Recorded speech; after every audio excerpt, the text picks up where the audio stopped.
I stood there in the cold, vast hangar, watching Lila's heels click sharply against the concrete floor. It was the first thing I noticed when she walked into the flight team meeting that day. High heels. Not the kind of shoes you'd expect to see in a hangar filled with airplanes, old diagnostic equipment, and engineers who had spent their careers crawling under fuselages and staring at flight data. It was a clear statement. She didn't belong here, and she knew it. My name's Dana Ward, and I've been an aerospace engineer for over 14 years, a veteran. I've seen the world shift under my feet more times than I can count. But this felt different. It wasn't just the heels, it was everything. The way Lila walked in like she owned the place, her glossy, perfect hair swaying behind her, a stark contrast to the greasy jumpsuits and tired faces around the room. I was used to technical jargon, to complex systems, and to the silent pride of knowing that every piece of software and hardware I touched worked, kept things flying, and kept people safe. But Lila had something I didn't have, an unshakable sense of confidence built on connections, not competence. Lila was the new VP of Flight Innovation, parachuted in after marrying the founder's son during some beachside wellness retreat. She didn't know the first thing about engineering or flight dynamics, but she knew how to smile and throw around terms like paradigm shift and innovative disruption. That's exactly what she did in the meeting. She stood in front of us, a group of seasoned engineers and flight experts, and made her announcement. "The old systems are obsolete," she said with a grin, a faux thoughtful expression on her face as she pushed her glossy hair behind her ear. "We're going to revolutionize this department. No more looking back. We're going to move forward." I could feel the eyes of my colleagues shift toward each other, a silent panic flooding the room. The simulation software I had personally salvaged from collapse over the years, the decades-old flight data, the backup systems that no one ever acknowledged, Lila was about to pull the rug out from under all of it. I had always been invisible. They'd never cared about the hours I spent fixing things behind the scenes, the quiet work that kept everything running, but they had relied on me. And now, with Lila here, it felt like I was about to be swept away in some corporate tide of empty jargon and buzzwords. Like my years of experience meant nothing in the face of her sparkling smile and her promise of change. She didn't even look at me when she made that announcement, as if I and my experience didn't matter at all. To her, I was just legacy weight. "I know you're all excited about this shift," Lila said, her voice airy, her eyes scanning the room like she was looking for approval. "But don't worry, we'll still have your expertise around. For now." Her words stung. I looked around at the other faces in the room. Some were nodding along, eager to follow whatever she said, but a few were looking down, their faces creased with uncertainty. They were worried too. They knew, just like I did, that everything was about to change, but no one dared to speak up. They were all too eager to jump on the innovation bandwagon, afraid of being left behind. That's when I realized I was no longer needed. Not here, not in this new world Lila was crafting. My work, the stuff I had put my soul into, was about to be discarded. And no one even cared to ask if I had a plan. No one wanted to know about the systems I had kept alive for years, or the way I had covered for their mistakes without ever saying a word. I stayed silent, just watching her as she pranced around, delivering her grand vision, her heels clicking louder with every sentence. I thought about the hundreds of hours I had spent poring over the simulation code, patching up broken systems and covering up corrupted data, how I had kept this place afloat while they ran off to wellness retreats and board meetings. The worst part? I wasn't even surprised. After all, I had known for a while that my time here was coming to an end. 2 days passed since Lila's big announcement, and the writing on the wall had never been clearer. The company, my company, was about to be ripped apart by a shiny new vision, one that didn't need people like me, one that didn't need old systems or legacy engineers. I had always known it was coming, but nothing prepared me for the sleek corporate execution of it. The email came at 10:02 a.m., just as I was sipping lukewarm coffee in my small office surrounded by disheveled papers. The subject line read, "Quick Sync, Realignment. No context, no further details, just that. Realignment." The term felt hollow in my chest. I clicked open the message, my fingers moving slowly across the mouse. The HR invite was as impersonal as I had expected, a simple meeting scheduled for an ambiguous quick sync with no explanation. I had a sinking feeling in my stomach as I made my way to the HR office. Lila's voice, all saccharine promises of innovation and change, echoed in my mind. I had been in the game long enough to know what this meant. As I approached the HR office, I saw Lila leaning against a standing desk like she was posing for a startup feature. She looked absurd. Her posture screamed of corporate poise, but I couldn't ignore the underlying arrogance in her stance. Beside her, the HR rep, a guy who had clearly been instructed not to make eye contact with me, gave me a sheepish nod before shifting his gaze back to the floor. Dana, Lila said, her voice smooth and rehearsed. Thanks for joining us. We've been talking about some shifts in the department. Shifts, a euphemism, of course. I took a seat, feeling my spine straighten. The rep cleared his throat, but I didn't wait for him to start. Lila had already pulled out her playbook. She was all smiles, hands delicately folded on the desk, as if we were sitting in some corporate meeting in a Silicon Valley tech hub, rather than discussing the end of my career.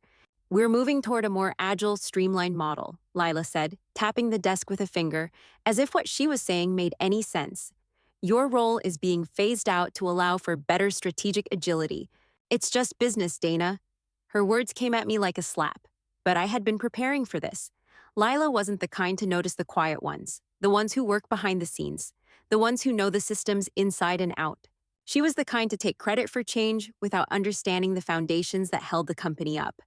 I didn't protest. I didn't have the energy to. Instead, I reached for the severance papers that had been left in front of me, folded them neatly, and set them aside. They'd all be signed and processed by the end of the day. No drama, just paperwork.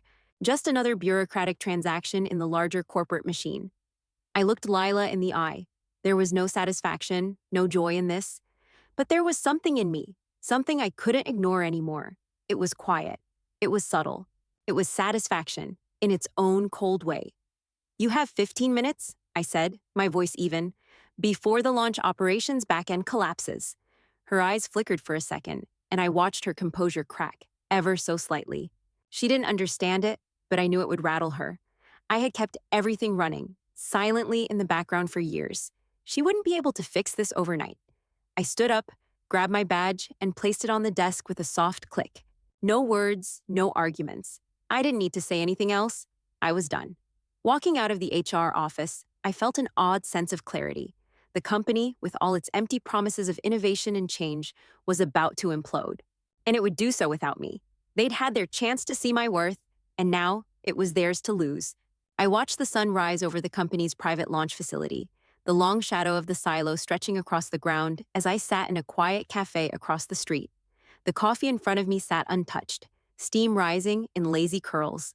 My tablet rested in my bag, the blue glow of emails and notifications flickering silently, but I couldn't bring myself to look. Not today. It was a strange feeling, being free in a way.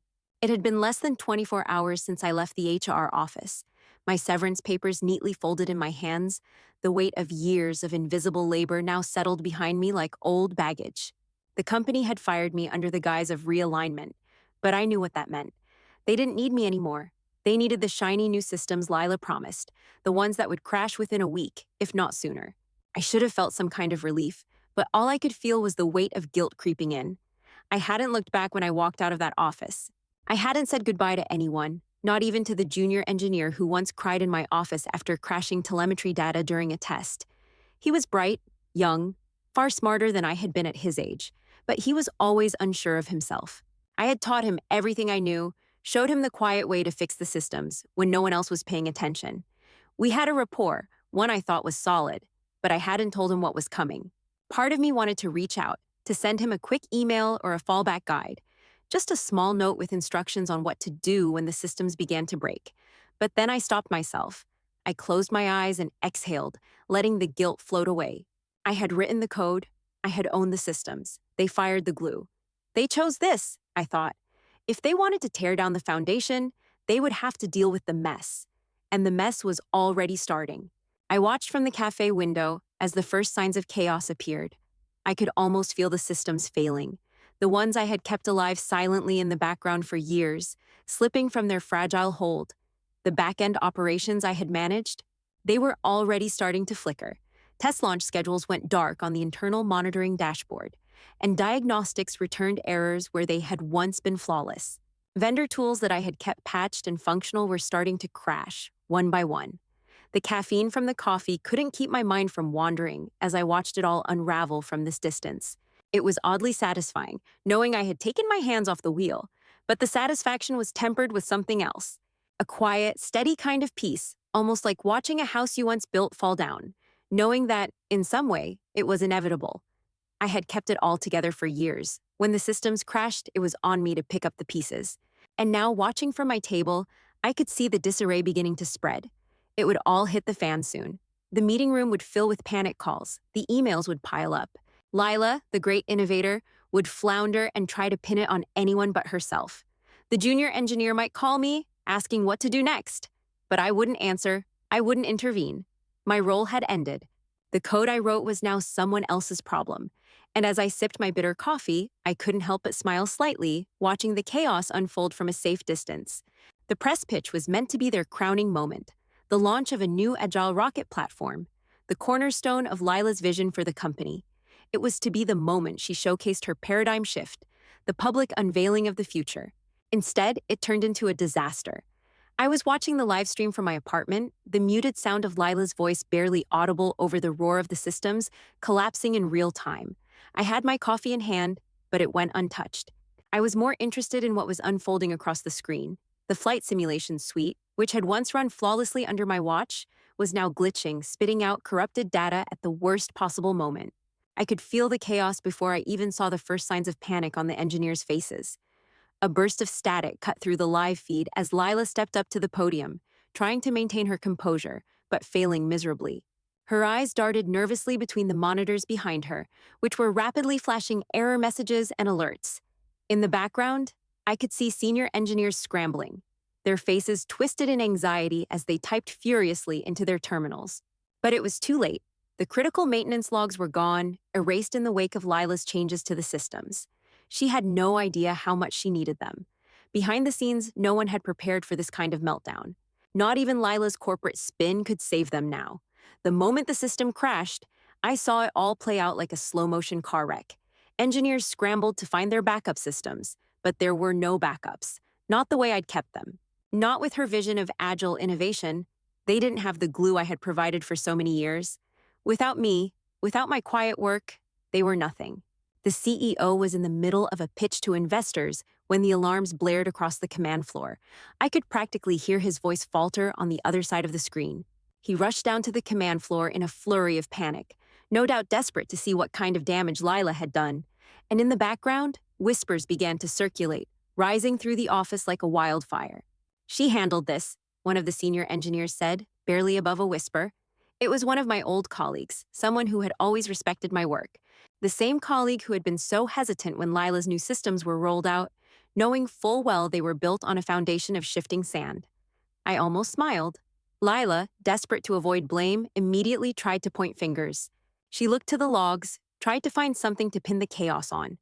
And then, like a knife in the dark, she tried to make it seem like I had sabotaged the whole operation. But the logs told a different story. They didn't lie. I had removed my scripts days before, cleaned up every trace of any code I had written. There was nothing malicious left behind. I wasn't a saboteur. I was simply absent. And that was enough to unravel everything she had touched. As Lila floundered in front of the cameras, trying to pin the mess on me, I knew that her grand vision had already imploded.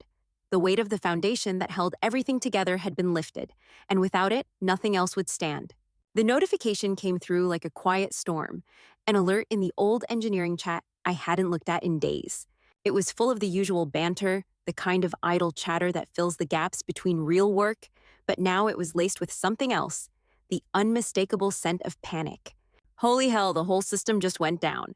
Lila's team is scrambling. I can't even access the flight diagnostics anymore. Did anyone check the back end? Is it fried too? The messages were flooding in, each one a little more frantic than the last. I couldn't help but feel a small twinge of satisfaction as I leaned back in my chair, watching it unfold. The once immovable systems I had so carefully managed, fine-tuned to perfection, were now nothing but a pile of digital rubble. Lila had been so sure. She had walked in 2 days ago, with her high heels clicking on the hangar floor, declaring that the old systems were obsolete and would be replaced by her shiny new innovations. The moment I heard those words, I knew it wouldn't take long for the whole thing to crumble. But what struck me more than the chaos was the tone in the messages. The same engineers who had once looked at me like I was invisible were now the ones scrambling to fix what had always been my job. Is there any way Dana can help? The thought made me snort. Of course, they were asking for help now, but not from me. Not anymore. Lila's face appeared on the chat screen. Her message was awkwardly pinned at the top, full of corporate fluff about positive vibes and solutions, not blame. I could practically hear her trying to sound more like a leader than she actually was. Team, we've got to work together and stay calm. We'll get through this if we focus on solutions. My fingers hovered over the keyboard, but I didn't respond. Instead, I leaned back even further in my chair, stretching out my legs and letting the silence sink in. The tension in the chat was palpable. They didn't know what they were dealing with. Lila didn't have a clue either. Not really. Dana would have known what to do, one of the senior engineers typed. I saw the message, but I didn't reply. There was nothing left to say. The company was unraveling in real time, and I was content to sit back and watch the spectacle. The CEO's name flashed across my phone. Urgent. It was the same one I had ignored for months, the same one who had never bothered to acknowledge my work behind the scenes. He was now rushing down to the command floor to assess the damage, no doubt realizing too late just how reliant they had been on me. I glanced at the message, then deleted it without a second thought. There was no saving them now. They had chosen to tear everything down, and I was done being the one to hold it all up. In the background, the chat exploded with new messages. The CEO had arrived. Lila had made an appearance. And despite her repeated assurances that everything was under control, the ship was sinking faster than anyone could plug the leaks. One of my old colleagues sent a message. Lila's lost. She's blaming everyone, but we all know who kept this place running. It's on her now. The words stung with truth, and I couldn't help but feel a small flicker of something. Was it vindication? I didn't know. I just knew that, for once, the weight wasn't on my shoulders. I closed the chat window, letting the flood of notifications continue unchecked. I didn't need to hear more of their desperation. It was only a matter of time before the chaos spiraled completely out of control. I watched the screen in front of me, letting the silence wash over me. I had left that world behind, and now, from the comfort of my quiet space, I was watching it burn. For the first time in years, I felt light. The fallout was swift and brutal. As soon as the systems began failing, the dominoes started to fall. The auditors were the first to catch the cracks in the facade. They unearthed Lila's Slack messages, where she had mockingly dismissed important contracts and ignored my flagged reports. The irony stung. All these years, I had carefully documented every issue, every warning, and every patch I had applied to keep the system stable. Lila, however, had thought it was easier to dismiss the old systems, to treat my contributions like outdated relics. She had no idea just how much her decision would cost. And then came the lawsuits. A flight client, one I had worked with for years, filed a formal complaint after their payload integration system crashed. It was a major blow to the company's credibility, especially since the system I had maintained had always kept their operations running smoothly. That was the last straw for many clients who had been quietly relying on the systems I had built, but hadn't had the foresight to invest in themselves. Even the maintenance posts went awry. When they tried to update the systems, they launched an automatic message that didn't just say maintenance in progress. Instead, it chirped, "Disrupting gravity with passion," a laughable, unprofessional tagline that only made things worse. The entire internet exploded with mockery, and social media backlash spread like wildfire. Through it all, I sat back and watched. I didn't lift a finger. I didn't rush to explain anything. I didn't send any messages. My phone buzzed incessantly, notifications lighting up from old colleagues, executives, even Lila. Their desperate pleas for help flooded in, one after another. I ignored them. I sipped my coffee and took a bite of biscotti, allowing myself the quiet luxury of peace. Every message that came through, from the engineers I once worked alongside to the executives who hadn't given me the time of day, reminded me of how much they had taken me for granted. They didn't even realize what they had lost. And frankly, I didn't care to remind them. "Dana, please, we need you. What can we do to fix this?" I didn't understand, Dana. I thought we had it covered, but we're in crisis mode now. Can you help? The last one was from Lila. I could picture her sitting at her desk, makeup smudged, clothes disheveled from days of stress. She had finally realized what she'd thrown away, the glue that held everything together. But I wasn't her extinguisher, not anymore. I let those messages rot unread. The guilt from earlier had long since faded. There was no need to intervene. The systems were hers now. The collapse was hers to manage. The world I had worked in for so long was slowly crumbling, and I didn't have to do a thing. The video call request came through, its subject line blunt and to the point. URGENT. Dana, please. I didn't hesitate. I clicked to accept the call, my mind already knowing what I'd see on the other side. Lila's face flickered to life on the screen, but it was no longer the polished, confident face that had strutted through the hangar 2 days ago. Now she looked unmade, exhausted, her makeup smeared from lack of sleep, her hair limp and tangled. The bright sheen of her smile was gone, replaced by a drawn, hollow expression. It was the face of someone who had just realized the full extent of the mess they had created. She was a far cry from the shiny, enthusiastic corporate leader she had pretended to be when she first walked in. Dana? Lila's voice was strained, her words coming out in a rush as if she were trying to keep it together. I need your help. I sat back, the screen before me glowing softly in the quiet of my apartment. There was no rush in my movements, no urgency in my posture. She was the one scrambling now, not me. I folded my arms, letting the silence stretch between us, making her wait. Lila's eyes darted to the side before looking back at me, her expression pleading. Please, we're in over our heads. I didn't understand what I was doing. I didn't realize how much you were holding up. I thought we could just replace everything. I need you, Dana. You're the only one who can fix this. She was unraveling, bit by bit, her voice trembling as she spoke. The desperation was palpable, the glossy corporate mask she had worn so well now cracking under the pressure. She continued, almost breathless. I'll pay you. Personally, I'll make sure you're compensated. Please, just help us. I don't know what to do. I could almost hear her scrambling for any thread of hope, any last-ditch effort to salvage what was left of her credibility. But I didn't flinch. My fingers tapped the edge of my coffee mug, letting the silence grow heavier. I'm not your extinguisher anymore, Lila, I said, my voice calm and firm, no trace of emotion beyond what was necessary. This is your fire now. I'm done. She stared at me, stunned for a moment, and then her face twisted in a mix of frustration and disbelief. What do you mean you're done? Her voice cracked slightly. You can't just walk away from this. I leaned forward slightly, my gaze steady. You fired me, and now you're asking me to save you? I let out a breath, the corner of my mouth curling slightly in something like a grim smile. Number. You chose this path. It's yours to navigate. Lila's expression faltered as the weight of my words sank in. She opened her mouth to speak, but the words didn't come. Instead, her shoulders slumped. She had no more excuses, no more platitudes, no more spin.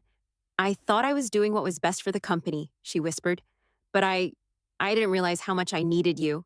I looked at her, feeling no anger, no vindication, just an overwhelming sense of detachment. You didn't need me, Lila. You just thought you could replace me, but you can't replace the systems I built. You can't replace what I kept running in the background for so long. She didn't reply, her silence speaking louder than any apology could. Before she could gather herself, the soft ping of a notification echoed from my phone. I glanced down briefly and saw the internal headline from the company's internal newsfeed. Lila placed on leave pending investigation. I felt a quiet sense of satisfaction, but I didn't dwell on it. With one final glance at the screen, I said, "Good luck, Lila." And then, without waiting for a response, I ended the call. Minutes later, as I sat in the silence of my living room, the weight of it all started to sink in. I wasn't just watching the company implode from a distance anymore. I had made my final decision. And in that decision, there was no going back. Lila had realized the truth too late. She had only just begun to understand the value of what I had built, and by the time she did, it was already beyond saving. It was over. And for the first time in a long while, I felt something close to peace. It wasn't long before the legal fallout began to rear its head. I had known it was coming. It always did when companies like mine fell apart, particularly when there was someone to blame, and the board needed a scapegoat. But this time, they wouldn't find what they were hoping for. A law firm subpoenaed me as a witness in the shareholder lawsuit against the company. At first, I thought about ignoring it, about turning my back on it entirely. But then I remembered all those years, all those nights spent fine-tuning the systems they so eagerly tossed aside. And if I was being honest, I wanted the truth to come out. They asked me to provide expert technical testimony on systemic negligence and leadership failures. And it wasn't hard to do. The facts were simple, clean, and sharp, like the very systems I had built and maintained. I didn't need to exaggerate. I didn't need to embellish. The collapse had done all the talking for me. On the day of the testimony, I wore my best suit, my hair neatly pinned back, my expression neutral. I'd done my homework. I didn't need to rage to make a show of it. I just told the truth. The systems that had kept them running, the codes and safeguards that had silently held the company's wings up for so many years, they were all there, right under Lila's nose, and she had discarded them in favor of her vision of innovation. She'd refused to listen, refused to understand. They had been warned, I told the courtroom, my voice steady. I flagged those issues. I raised the alarms. They ignored me. I watched as the attorneys for the board fidgeted, shifting in their seats. They had hoped for a different story, one they could twist. But I was firm. I didn't give them any leeway. I told them about the software, the systems, the documentation that had been erased or ignored, all to prop up an idea that wasn't ready to fly. But it wasn't just the technical failure that caught their attention. It was the leadership failure, Lila's failure, how she had relied on her connections and her promise of change while ignoring the work that actually made everything tick. One of the shareholders, a quiet man in a corner seat, leaned forward when I finished speaking. He looked directly at me and said, "What should have been done, Dana?" Simple. They needed to invest in the foundation, not tear it down. They needed to listen to the people who had built it. I saw Lila in the back of the room, her face pale, the weight of the words sinking in. She hadn't seen it then, but she saw it now. The consequences of her decisions weren't just on her shoulders anymore. They were on the whole company. As I finished my testimony, I felt something stir deep inside me, vindication but also relief. I wasn't angry anymore. I wasn't frustrated. I was simply telling the truth, and for the first time in a long time, I felt a sense of peace settle over me. Later that day, as I was walking back to my car, I saw the email from the CEO. The subject line was desperate. "Let's talk. Please." I deleted it without reading. There was nothing left to say. I had said everything I needed to say in that courtroom, and now the chips were falling. Lila had been placed on leave pending investigation. I didn't feel any satisfaction in that, just the quiet knowing that the truth had been heard. The company had already been fractured beyond repair, and I was no longer part of that world. I had done my part. The sun was just beginning to set as I drove past my old workplace, my former home of 14 years. The long, sleek buildings of the aerospace facility loomed in the distance, dark now, the lights dimmed, the familiar hum of engines and simulations gone silent. "For lease," the sign read in bold block letters, as though it were mocking the dreams of those who had once walked those sterile halls, believing they were building the future. I didn't stop. I didn't slow down. I didn't look back. I'd always thought that when I left, there would be a rush of emotions, a sense of finality or closure, maybe even vindication. But as I drove past the facility, with its cold, empty parking lots and shuttered windows, I felt nothing. The world had moved on. I had moved on. After my time with the company had ended, I was offered several consulting roles, but it was one with a respected aerospace think tank that stood out. Better pay, more autonomy. A place where my expertise was valued, not because I was there to save a sinking ship, but because they recognized the value I brought. There would be no pastel motivational slogans or hollow corporate buzzwords here. When I signed the contract, I didn't feel the weight of the past lifting off me. I felt light. The work I would be doing would matter, and for the first time in years, I could choose how I spent my days. I could choose what to prioritize: my peace, my work, my life. Back at home, I kicked off my shoes, pulled on a pair of comfortable socks, and made a fresh pot of coffee. The steam curled up from the cup as I sat at my kitchen table, my laptop open in front of me. My calendar was filled with the things I'd chosen to do: meetings, projects, research. No more scrambling to fix broken systems. No more unpaid overtime. No more fighting for the chance to be heard. Just clean, purposeful work. I sipped my coffee and felt the quiet hum of satisfaction. I opened the email from my new client, the first official project I'd signed on to since leaving. The task was exactly the kind of work I had dreamed of doing for years. Challenging, meaningful, and finally recognized for what it was worth. No more pretending to be excited for an innovation I didn't believe in. No more watching as the systems I built for years were discarded without thought or gratitude. This was mine now. My expertise, my skills, and my time. There was no need for a victory lap, no need to gloat.